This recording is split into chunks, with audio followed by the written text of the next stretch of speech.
the kind of inflation we are experiencing now, for me, is unique in the sense that I describe it as a broad-based inflation. So if you look at the inflation structure, and of course, I think the GSS from Professor Nim's time to this, they have done well. If you take the inflation numbers, you're able to know where the inflation is coming from, which part of it is driving inflation.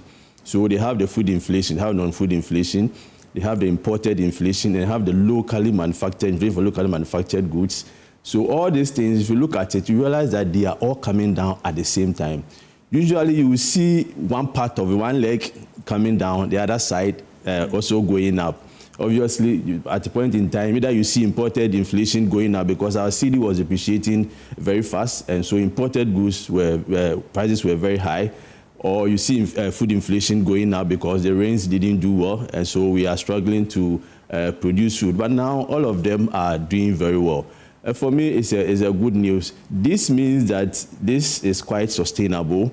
It will take some time for us to get above the tens, unless there is an external shock, very strong external shocks that will come and then hit our economy. But for us, it's good. You know, there is a very strong relationship between these indicators. Theoretically, anytime inflation comes down, you see exchange rate also being relatively stable. You see the interest rate also coming down. So theoretically, we are all looking at the theories and it's working.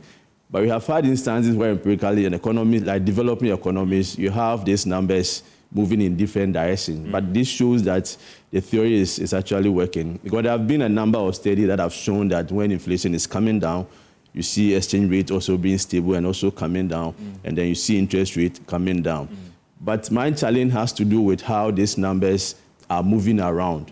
Because maybe you come there, but to see inflation at 3.8 now, and to see policy rate at 15.5, I still see some form of misalignment somewhere. The real interest rate for me is so huge that it's supposed to drive a lot of external investments. But the question is, are we seeing that? If we are not, then we need to interrogate either people are not really feeling the real interest rates, either they are adopting a wait-and-see attitude, or the policy rate is extremely high.